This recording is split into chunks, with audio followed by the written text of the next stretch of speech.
Olá, boa tarde, seja bem-vindo ao Espaço I, o programa do CONFEA, o Conselho Federal da Engenharia, da Arquitetura e da Agronomia. Participe do nosso programa, envie comentários, perguntas. Hoje o nosso tema é inovação tecnológica. O convidado é o coordenador do Programa de Inovação Tecnológica da CEBIC, Maurício Bianchi. Boa tarde, Aloysio Lopes. Boa tarde, Melissa. Boa tarde a todos vocês que estão nos assistindo aí pela net.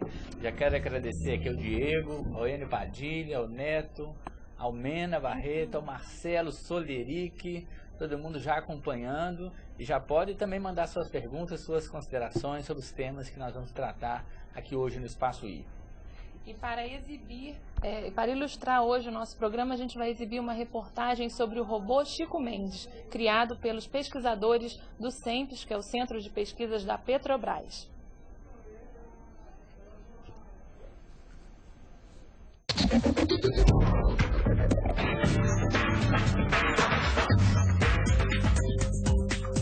Ney, qual a função do robô Chico Mendes? Desde o início? Desde o início. Bom, tem que contar uma historinha, tá bom? Então conta a historinha lá daquele protótipo na Amazônia. Do protótipo na Amazônia. A Petrobras ela tem um reservatório muito grande de petróleo no meio da floresta, né? O reservatório Campo de Urucu. Esse reservatório fica a mais ou menos 700 quilômetros de Manaus, que é um polo industrial e uma cidade enorme, tem perto de 2 milhões de pessoas, né? E esse óleo que a Petrobras tira desse reservatório é um óleo de excelente qualidade. Grau API 42, 41, 42. É quase diesel.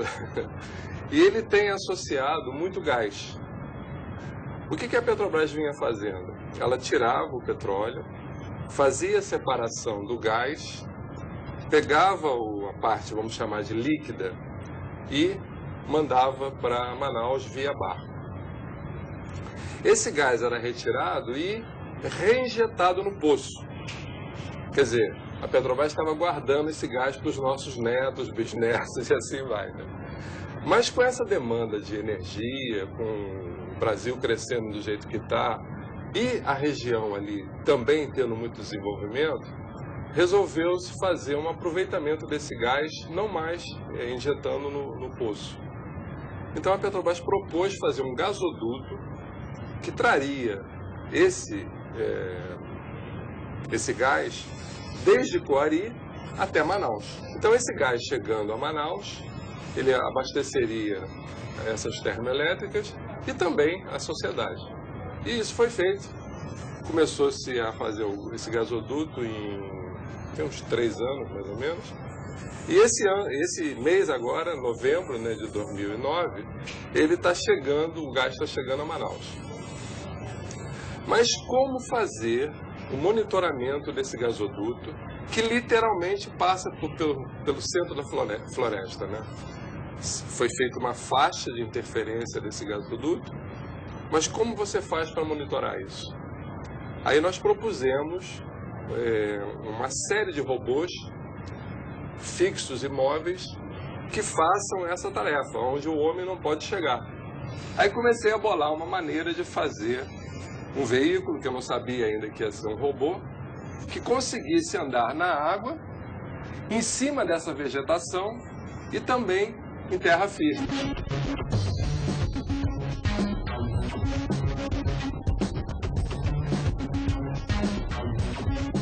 Desde o início, o nosso objetivo foi fazer um veículo onde um homem, um operador, um cientista pudesse entrar e andar nessas regiões que até então não eram acessíveis por causa dos meios de transporte. Aí algumas pessoas que já começaram a ficar interessadas no projeto diziam assim, mas não vai fazer mais um pequeno? Numa região lá que eu trabalho, eu preciso de um pequenininho para passar no meio da vegetação. Aí outro, não, eu quero um maior para levar mais equipamento. Então eu costumo brincar dizendo que a gente vai fazer a mesma estratégia da boutique. Vai ter o P, o M e o G. Esse ano a gente começou a fazer o G. A ideia é ter ordem de grandeza de 100 robôs para fazer o monitoramento desses 400 quilômetros de gasoduto. Ele não tem frente nem costas, né? Esse robô ele foi feito para andar em qualquer direção, fazer manobra no lugar, certo? Mas nesse modelo a gente elegeu essa parte daqui da frente e colocamos o manipulador, que é um manipulador que também você pode controlar à distância. A ideia é que ele tenha um manipulador aqui e um outro aqui. Então nós temos aqui um manipulador e ele mergulha o braço dentro da água para poder fazer coleta de material, ou com essa garra ele também pode pegar coisas de interesse. Aqui está a câmera de televisão. Então o operador que à distância ele faz a manipulação desse braço robótico. Esse operador ele pode ficar em outro estado ou ele tem que ficar no mesmo local? Não, a ideia é que a gente consiga operar esses robôs e ver o que está acontecendo com eles, por exemplo, daqui do Rio, daqui do SEMES. E nós desenvolvemos um coletor para larva de mosquito. Então isso aqui, ó, o manipulador coloca isso dentro da água, abre, coleta a água e depois esse volume de controle aqui é enviada a imagem dele por essa câmera de televisão submarina pelo sistema de rádio para onde o cara estiver. Como o robô é georreferenciado, eu sei onde ele está o tempo todo, o operador da larva do mosquito pode ir lá no laboratório fazer a filmagem desse bichinho que está aqui dentro, marcar a posição que essa coleta foi feita e ir 1 metro para lá, 1 metro para cá, enfim, pode comandar para fazer outra coleta próximo daquilo para ver o gradiente e aonde estão os focos de mosquitos.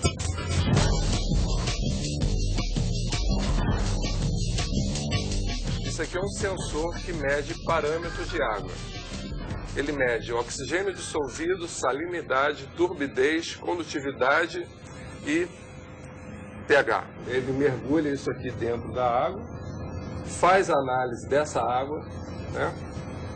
Isso é gravado aqui na memória dele ou enviado também em tempo real. Para que vai servir isso? Para você fazer medições de água ao longo do gasoduto. Então nós dotamos o sistema do Chico, do robô, com um explosímetro, para que ele entre nessa região de suspeita de alto índice de gases, né, explosivos, e ele faça as medições. E também guarde isso na memória dele e mande em tempo real. Ele é uma plataforma de desenvolvimento de tecnologia. Então, do jeito que ele está feito, qualquer universidade, qualquer centro de pesquisa, qualquer brasileiro que queira participar do projeto, eu tive uma ideia. Vamos ver a ideia, pega a ideia, materializa ela, chega aqui, liga e a gente pode testar logo depois. Mas isso é uma novidade, então qualquer estudante que tiver uma ideia pode colaborar. E como é que ele faz se ele tiver uma ideia e quiser sugerir? Através do programa de vocês, que eu espero que seja bem divulgado. Entre em contato com a gente, não dá para não trabalhar em rede. Ninguém faz nada sozinho, tá certo? O cara, eu tive uma ideia, eu fiz, eu aconteci. Não é verdade.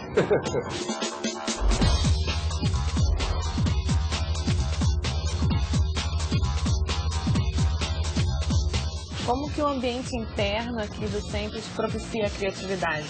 Como que é a rotina de vocês aqui?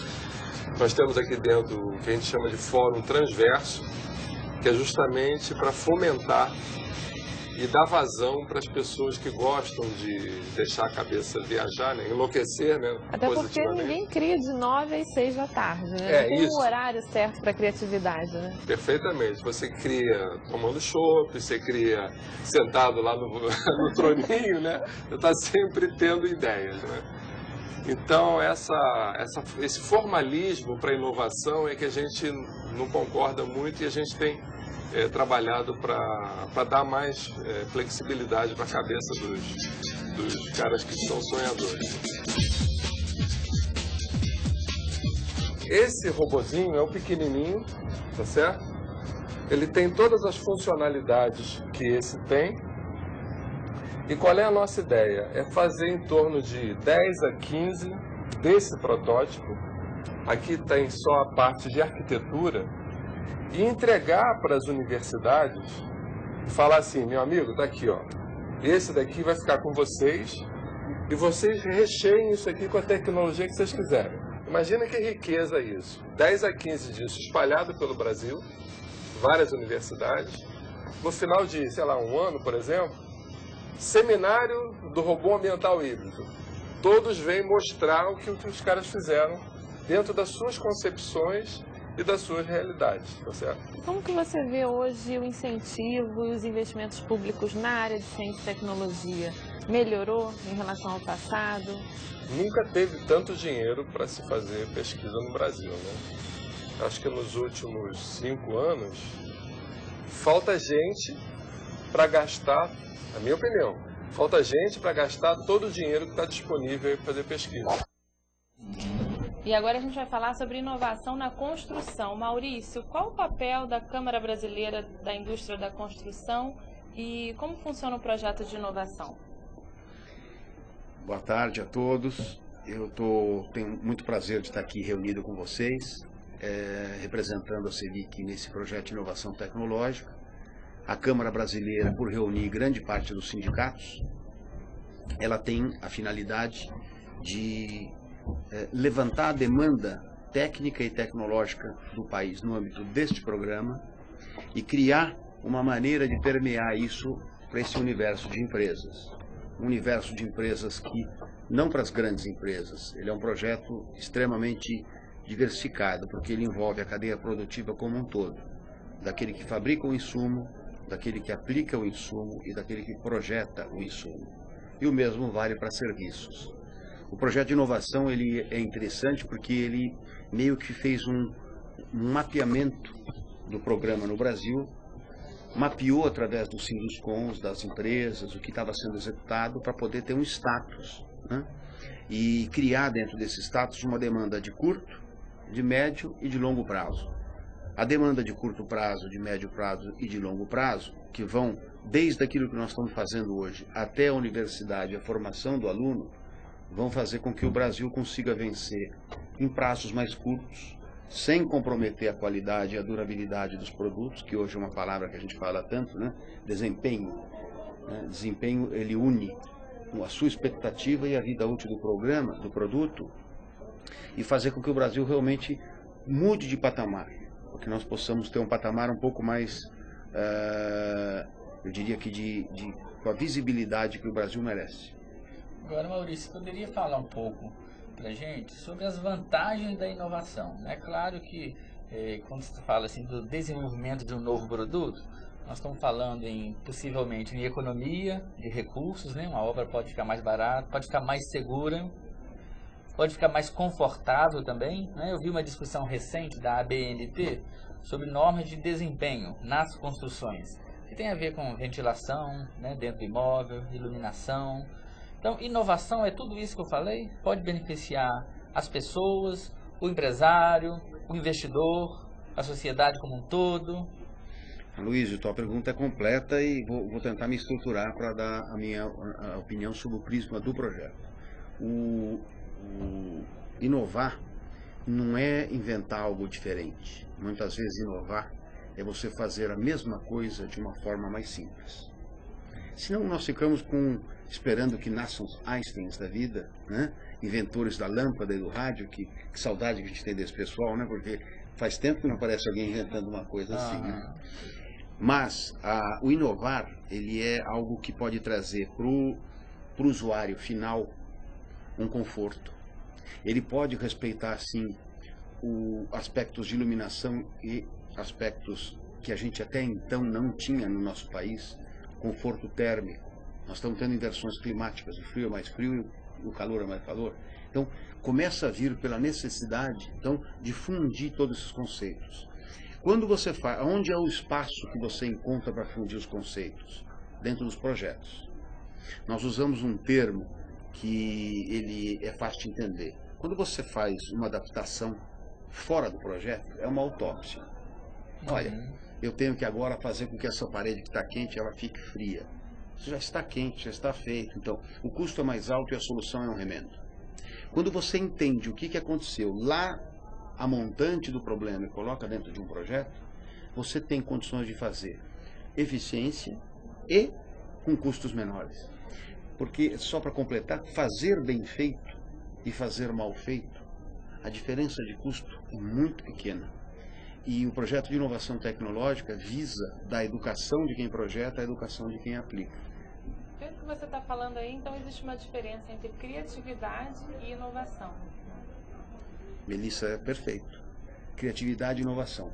E aí eu aproveito e digo o seguinte, quando você comentou fazer as construções, a quantidade de construções com a inovação, a gente pode vencer um desafio. Existe uma teoria e uma vertente que fala a respeito que a inovação com grande desenvolvimento tecnológico pode gerar um desemprego tecnológico. Isso não é uma verdade. Se você podia fazer um número de habitações com um número de pessoas que há 10 anos atrás era 20% maior esse número de horas do que hoje, e há 20 anos atrás provavelmente eram 30%, 40% a mais, você vai conseguir fazer a mesma coisa com menos gente. Portanto, a gente está na linha de que você vai conseguir fazer mais. Você não vai fazer menos produtos. Por quê?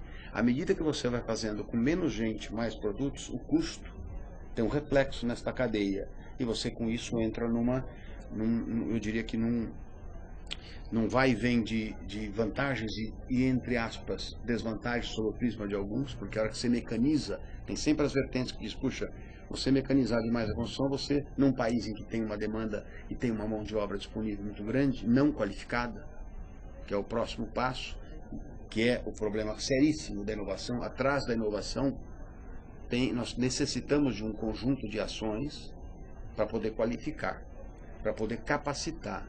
E aí, Melissa, eu diria que daí sim nós conseguimos ter esse equilíbrio das duas oportunidades. E qual o papel dos governos na inovação, em esfera federal, municipal, estadual?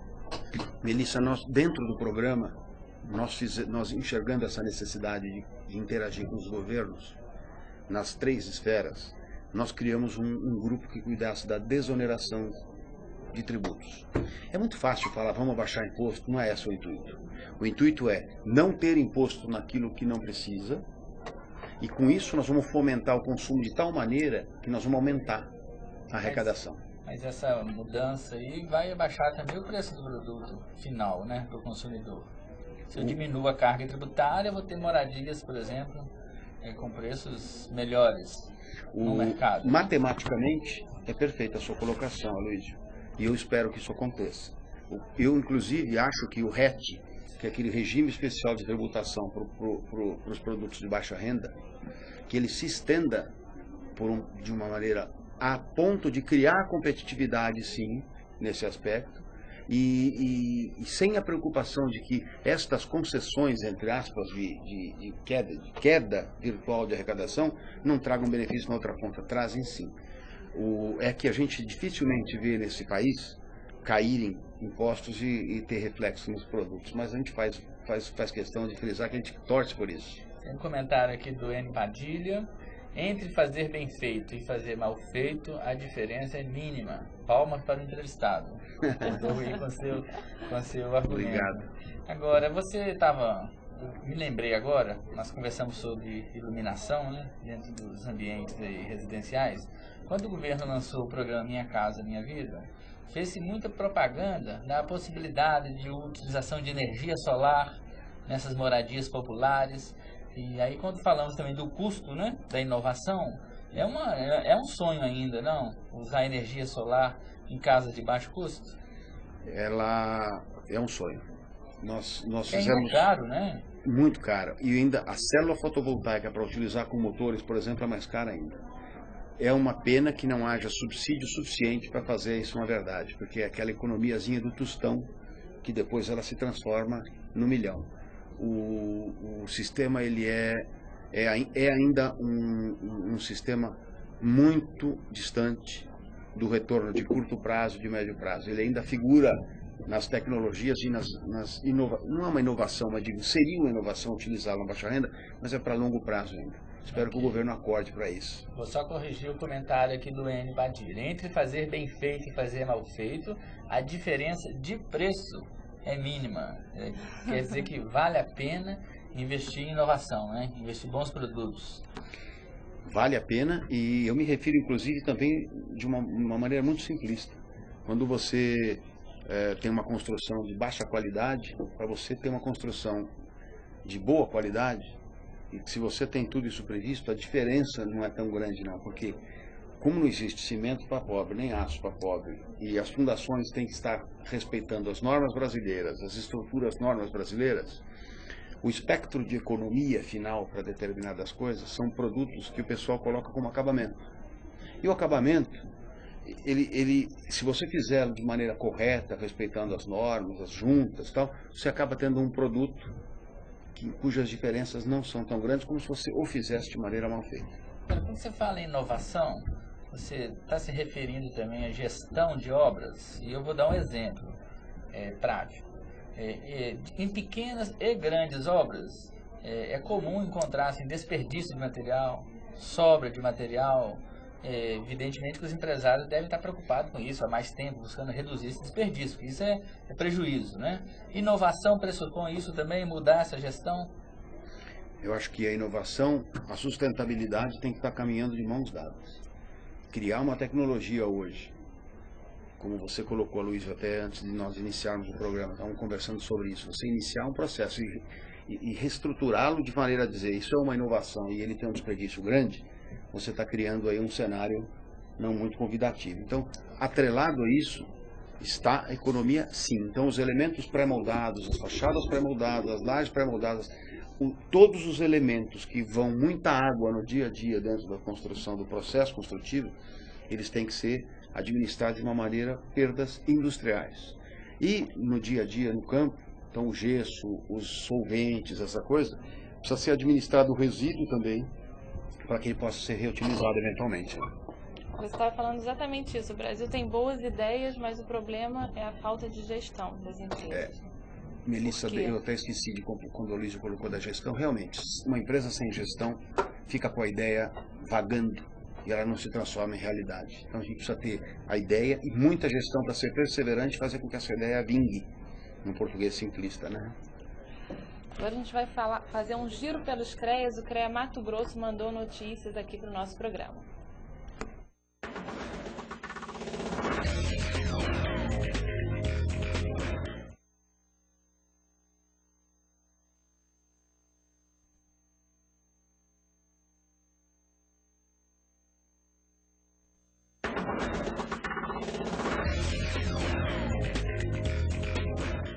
O lixo eletrônico está cada vez aumentando mais.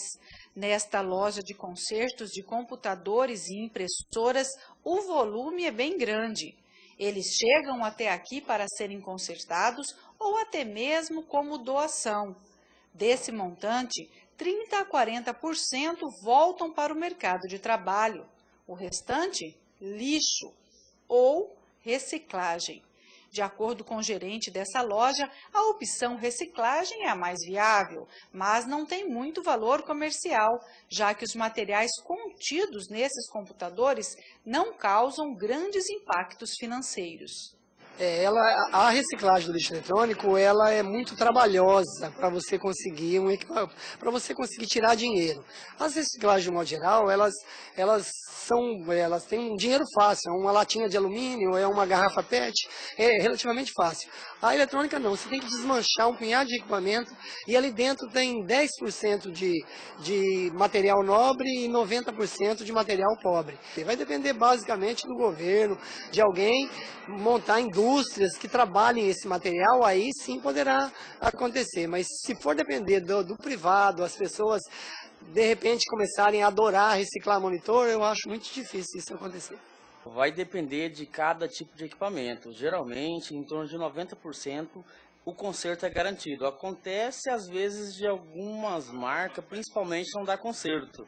Existem marcas que são mais resistentes ao tempo e ao próprio uso. Já tem outras marcas que são mais frágeis, ocasionando um maior tipo de defeito e menos probabilidade de conserto. O lixo eletrônico, que hoje é considerado lixo tecnológico, é todo material, todo resíduo sólido que é produzido pelo descarte de equipamentos como televisão, computador, máquina fotográfica, geladeira, máquina de lavar roupa, né? Então, seria todo produto que tem uma origem tecnológica, né? Primeiro, nós temos que lembrar que esse lixo é que traz bem-estar humano para a gente também, hoje em dia, né? Então, todos nós queremos ter esses equipamentos na nossa casa. Só que eles, quando nós usamos com pouco tempo, né, e nós descartamos esses equipamentos, eles são lançados no ambiente e eles trazem problemas na contaminação do lençol freático, da água subterrânea. E isso vem afetar a saúde nossa. E muitas vezes também, quando é queimado. Quando é queimado, esses produtos vão para o ar e voltam com as chuvas, tipo mercúrio, cádmio, arsênio, tudo produtos que são altamente tóxicos, né? E que têm impacto na saúde. Alguns deles causam, inclusive, câncer. A especialista em meio ambiente diz ainda ter o mesmo pensamento da presidente Dilma Rousseff. É preciso investir em algumas áreas como a educação, no consumo consciente desses equipamentos, bem como a comercialização desses produtos na relação Sul-Sul e ainda contribuir com a erradicação da pobreza, com a doação de computadores para associações e entidades.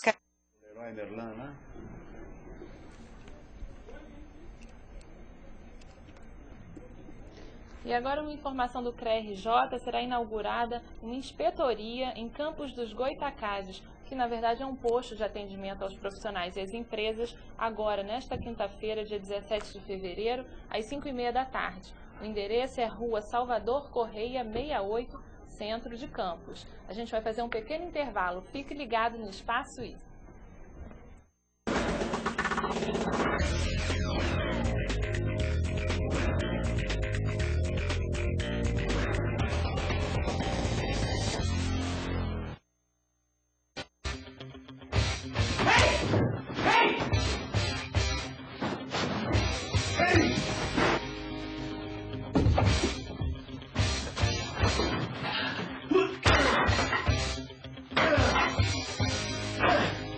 Todo medicamento pode causar efeitos indesejáveis.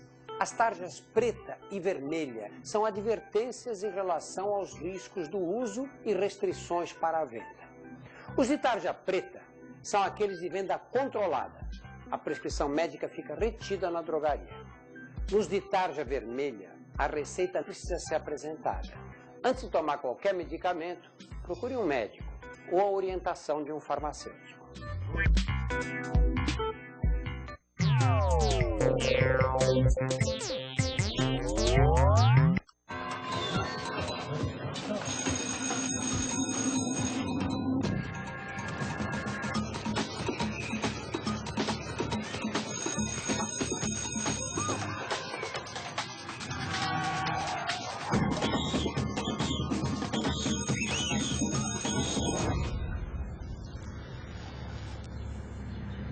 Quem usa drogas financia essa escola.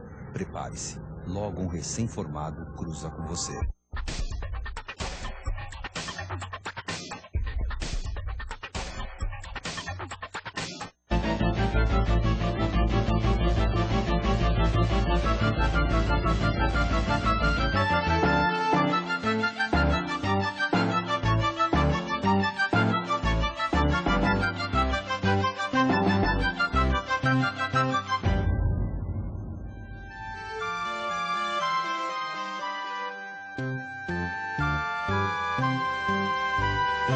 Para criar um programa contra drogas, acesse o nosso site.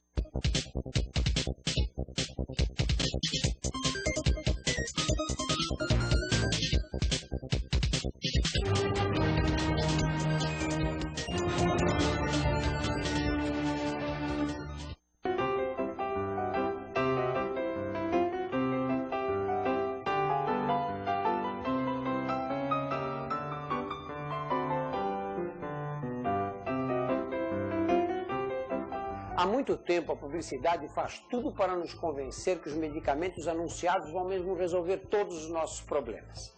Mas tome cuidado. porque nem sempre o remédio anunciado no rádio ou na TV é o melhor para o seu caso.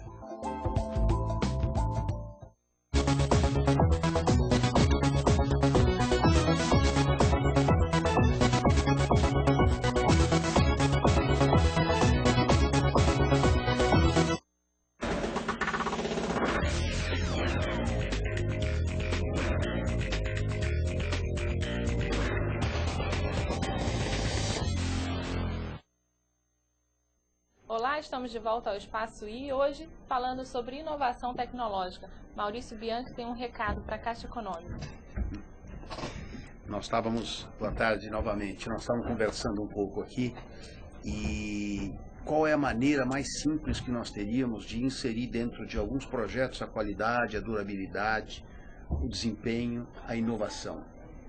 Fazer com que isso se torne mais acessível a todas as empresas no universo do país, em que 73% das empresas têm menos do que 5 funcionários ainda, pelo censo do IBGE 2008. Seria a Caixa Econômica eventualmente elaborar seus projetos de uma maneira mais completa, com especificação não só do tipo sim do material, mas do seu desempenho, e fazer com que isso se transforme num produto. O projeto se transformando num produto, a cadeia produtiva inteira vai correr atrás, fazer seus desenvolvimentos, e a população vai acabar saindo com um imóvel com uma qualidade não tão subjetiva quanto deixar à mão de algumas empresas que às vezes não estão habilitadas para fazer. Na verdade, da forma que você está falando, isso é quase uma política pública de construção, né? Você já estabelecer modelos, critérios de qualidade para que sejam aproveitados, né? Que sejam executados pelas empresas construtoras. Sim, seria uma maneira... Uma regra geral, não é isso? Uma regra com mínima, eu nem digo a máxima, é dali para mais. Quem quiser fazer mais, melhor, aquilo, tem, mas o mínimo daquele padrão para ser exigido. Então, as empresas homologadas que quisessem vender produtos para a gente, não estariam vendendo para a gente, estariam vendendo para a gente, sabendo que a Caixa Econômica, que é um grande órgão de fomento, né, estaria por trás dizendo esse produto, ele é um produto que eu posso ou não posso ter no meu produto. Dá uma boa discussão no assunto. Com certeza. Maurício, eu percebi que está trabalhando na revisão dos códigos de obra. O que significa isso na prática? O Brasil é grande. Existiu um momento em que, de uma maneira municipal, cada município foi fazendo seu código de obras. Quando ele não tinha estrutura para fazer um código de obras, ele pegava o código sanitário. Então, se nós olharmos esse Brasil afora, nós temos pé direitos. Cada região tem um pé direito. Cada região tem uma largura de porta, uma largura de corredor, uma altura de pia, uma altura de critérios de insolação. Ou seja, se nós pudéssemos também unificar, mas não é unificar porque você tem região fria, região quente, não é isso. Eu digo, o maior igual àquele produto, você também fomentaria inovação. Porque você poderia fazer módulos construtivos que pudessem gerar uma economia a todos. E isso está sendo trabalhado, sim, no projeto de inovação tecnológica, está a cargo da ASBEA, que era o antigo presidente Ronaldo Rezende, que foi reconduzido ao cargo, e o Fred Rangel, estão fazendo um trabalho belíssimo nesse sentido. Espero que a gente tenha um resultado muito bom. Maurício, vamos falar um pouquinho sobre coordenação modular. É um nome bem técnico, Maurício vai nos explicar, mas para atender diretamente um consumidor, uma pessoa que vai construir uma casa ou reformar sua casa, nem sempre encontra os produtos adequados na loja de material de construção, não é isso? É uma janela diferente que ele queria, o formato não é o que ele pode colocar na residência dele. Então, o que é coordenação modular? O que ela resolve nesse aspecto? Aloysio, a pergunta é muito interessante. Dentro do espectro do programa, nós temos um grupo, que é o Grupo 9, que cuida da coordenação modular. Inclusive, abrimos uma norma brasileira para discutir o assunto, embora esse assunto de coordenação modular já tivesse uma norma há mais de 30 anos. Isso vai facilitar a vida de todos, por quê? Me contaram uma história de que as barras de PVC tinham 6 metros cada carroceria do caminhão. E elas estão até hoje assim. E os pés direitos das edificações, por exemplo, mudaram. Então, se você tem que cortar as barras de PVC com a edificação e ela não tem coordenação modular, você está gerando o quê? Resíduo. Desperdício. Desperdício, econômico, literalmente. Lixo para o meio ambiente. Perfeito. Então, você nisso tem na coordenação modular você poderia comprar janelas em que a cortina estivesse no mesmo padrão já da sua janela. Você poderia comprar pisos em que os rodapés estivessem certinhos preparados para aquele piso. Isso não é, os arquitetos que estão nos ouvindo, não é uma crítica e um engessamento de ideias, muito pelo contrário, a criatividade do brasileiro é fantástica. Eu estou dizendo de métodos, da forma de projetar. E aí se insere a indústria inteira, a indústria de móveis, a indústria que poderia acompanhar essa modulação, essa coordenação, esses módulos. Não é engessamento, são módulos. São mínimos em que a pessoa faz multiplicativos e com isso as coisas se encaixam, num português simplista. Para isso, inclusive, nós estivemos fazendo uma visita a uma universidade em Pittsburgh, que é um projeto de projetar as edificações brasileiras em 3D. Isso vai fazer, chama BIM, que é o Building Information Modeling, que vai fazer com que tenha uma nova revolução na maneira de ver as coisas. Vai ser muito bom. E como você avalia a evolução da inovação no país? Assim, falar de inovação é um termo muito amplo, né?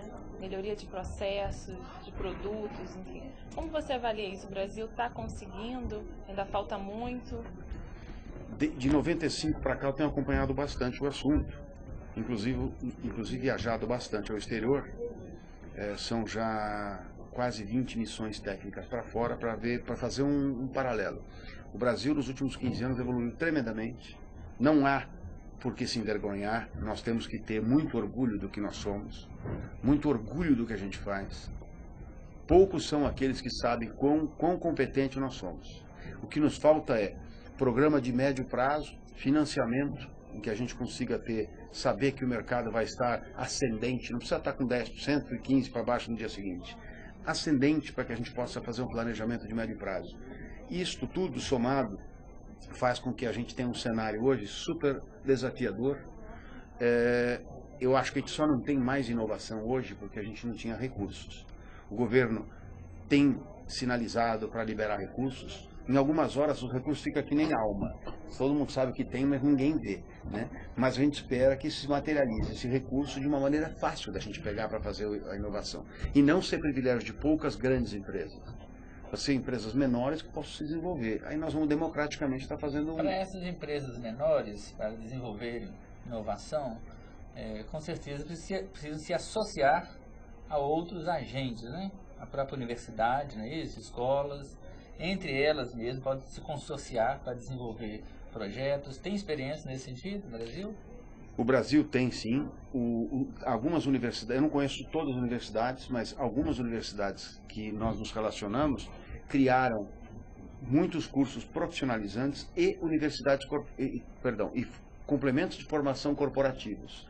Dentro desses cursos, eu não vou nem entrar no método de MBA, não, mas nesses cursos, sim, eles permitem que as pessoas se desenvolvam. Os sindicatos e a CEBIC, hoje a CEBIC ela reúne, a CEBIC não é um órgão exclusivo para poucos, que existem pessoas fechadas, a CEBIC é um órgão extremamente horizontal, que ela reúne todos os Sinduscons do Brasil e debaixo dos Sinduscons do Brasil tem todos os grupos. Nosso grupo, que é um comitê de tecnologia e qualidade, se reúne mensalmente. Nós temos 5 atuações, são 22 empresas hoje, 24 empresas, que trabalham em prol do bem comum. Todos os estados precisavam fomentar esse trabalho. É por isso que nasceu o PIT, que é um projeto de inovação visando o desenvolvimento estadual, que vira municipal, e depois a CEBIC federa o assunto. Vai. Agora, inovação fica parecendo, né, Maurício, que é uma coisa de grandes empresas. Você já disse aqui no bloco anterior, tem muitas cidades pequenas, né, que também estão desenvolvendo inovação. Então isso depende do quê? É de consciência do empresário, é de cobrança do poder público? O que fala mais alto para inovar? Olha, eu tenho um hábito de dizer que o brasileiro ele é muito criativo até por falta de condição. Quando não tem condição, a gente vai inventando um monte de coisa. Então, ele faz uma carretilha, ele faz uma coisa, ele faz umas malabarismos que nenhum estrangeiro teria capacidade de fazer. O brasileiro, ele tem um empreendedorismo nato. Você conversa com uma pessoa e fala, eu não vejo a hora de eu montar meu negócio. Isso é uma coisa muito característica do brasileiro. Então, dentro desse espírito, ele sonha com a evolução dele. Isso é lindo, é uma característica que eu não sei se está ligada ao DNA nosso, mas nós somos um balão de ensaio para várias coisas. Mas, logicamente, que o pequeno Para passar do sonho, como a gente conversou, para a realidade, ele precisaria ter gestão. E então, recursos.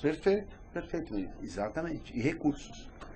E se a universidade instigar a pessoa a dizer, olha, você se quiser inovar, acerta teus processos construtivos, acerta, eu estou falando especificamente na construção, acerta a maneira tua de ser, acerta a maneira de tratar o ser humano, faz programa de participação. Esta empresa, ela nasce criativa e ela vai longe. Pequena, média ou grande. Eu até acho que a pequena, às vezes, como ela permeia muito mais rápido a informação, eu acho que a pequena é capaz de dar baile muitas vezes na empresa de grandes estruturas. Mas as pequenas e médias empresas, elas têm um acesso fácil aos financiamentos públicos? Não. Por quê? Não tem. Não tem porque nós vivemos num mundo cuja burocracia impera. Lamentavelmente, né, o ministro da desburocratização que alguns governos atrás existiu, precisa se fazer presente. Porque senão, do dia que você fala que disponibiliza algo até a pessoa colocar a mão nesse algo, já passou a vontade, a ideia e muitas vezes o momento. Então, não adianta só ter a verba, só fazer a verba chegar na mão das empresas. Maurício, o nosso amigo aqui, Zamorano, está levantando um problema aqui da terceirização. Ele diz que tem empresa de construção que terceiriza tudo. Isso compromete a qualidade de uma construção, a terceirização?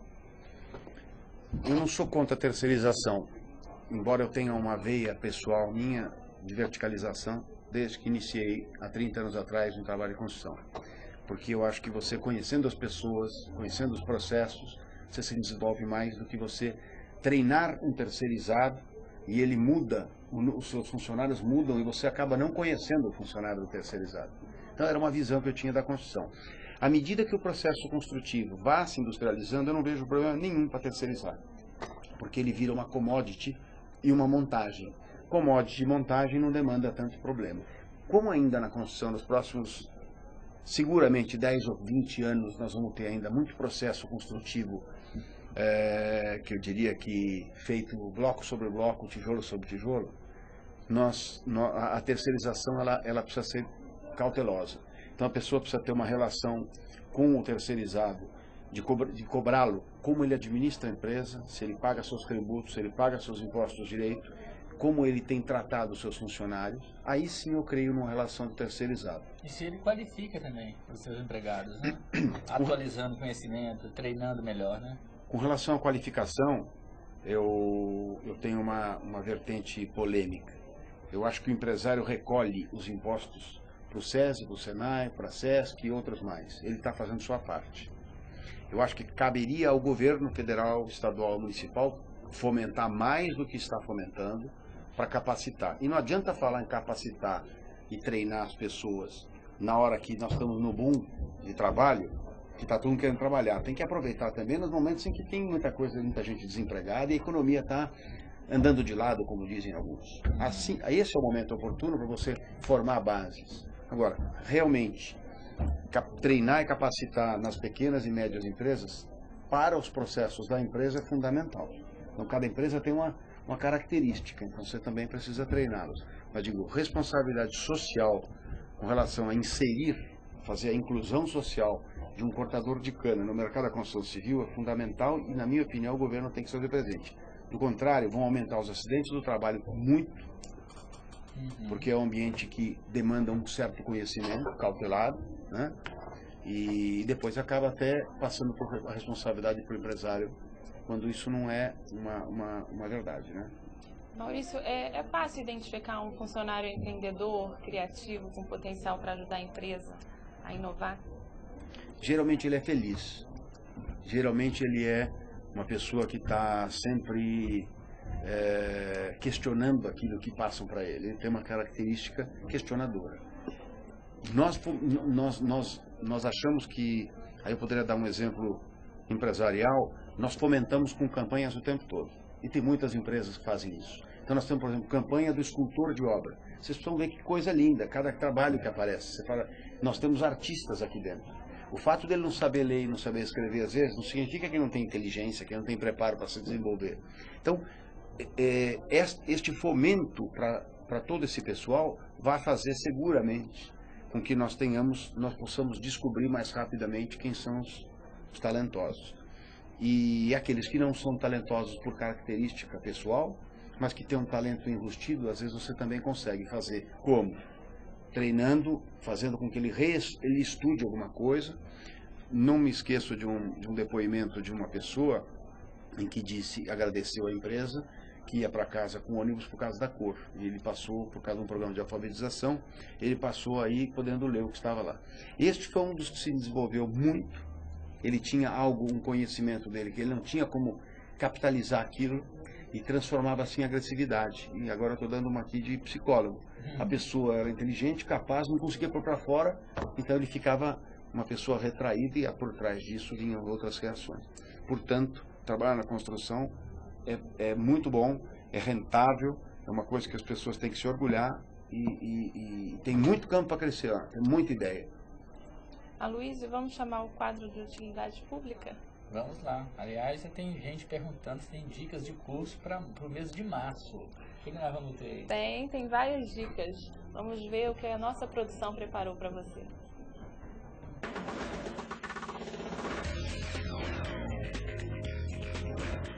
No Brasil, acontece o Prêmio Internacional para Projetos de Construção Sustentável. As inscrições podem ser realizadas até 23 de março. Para informações, ligue 011 5180 8763 ou pelo e-mail marina.oliveira@hosting.com ou pelo site www.hostingawards.org. Em São Paulo, acontece o Seminário de Gerenciamento de Obras, Tecnologia, Planejamento e Coordenação de Projetos. Acontece no dia 1º de março, no Millennium Centro de Convenções. Para informações, ligue 011 2173 2474 ou 2173 2465. Você pode enviar um e-mail para eventos@pine.com.br ou ainda acessar o site www.pine.com.br. No Rio de Janeiro, acontece o curso presencial e por videoconferência de estruturas metálicas. Tem início dia 14 de março, segundas e quartas-feiras. O horário é das 18h30 às 22h30, com carga horária de 40 horas. O palestrante é o Sr. Glauco José de Oliveira Rodrigues. É voltado para profissionais de nível técnico e superior da área de óleo e gás. Para informações, Projeto Progredir CREA, Rio de Janeiro, telefone 021 2179 2000. Também acontece no Rio de Janeiro o curso de Fundamentos em Gerenciamento de Projetos. Ele vai de 14 de março a 3 de maio, às segundas e quartas-feiras. A carga horária é de 40 horas. Para informações, você pode ligar no programa Progredir CREA Rio de Janeiro, 021 2179 2000. No Paraná, acontece o Seminário Internacional em Manutenção, de 19 a 23 de fevereiro. Para informações, acesse o site www.abraman.org.br. Também acontece no Paraná o curso de Metodologia Avançada de Engenharia de Custos e Preços para elaboração de orçamentos de obras, dias 14, 15, 16 e 17 de fevereiro, no Victoria Villa Hotel. Endereço: Avenida 7 de Setembro, número 2448. Para reservas, ligue 041 3072 7878 ou 3072 7754. No estado de São Paulo, acontece o 2º Simpósio Paulista de Mecanização em Cana-de-Açúcar, dias 22 e 23 de fevereiro, na Unesp de Jaboticabal. Realização: Associação Brasileira de Engenheiros Agrícolas. Para mais informações, acesse o site www.sbea.org.br.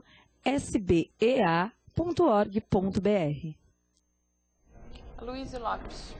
Então, estamos chegando já ao final do programa, mas nós falamos muito de inovações tecnológicas na construção civil e não sei se o pessoal que está nos acompanhando já viu, Melissa, em muitas feiras a gente vê esses produtos novos, né? Casas, inclusive, feitas de uma madeira especial, de uma palha especial, de um tijolo especial, né? De metal. Aço. Aí eu fico me perguntando, Maurício, essas inovações todas passam por algum lugar para ser validadas? Mas, essa inovação ela é boa, ela traz economicidade, ela pode ser adotada. Tem algum órgão que regula isso? Existe um órgão que é o SINAT, que é o Sistema Nacional de Avaliação Técnica, que é a porta de entrada dessas tecnologias, Aloysio.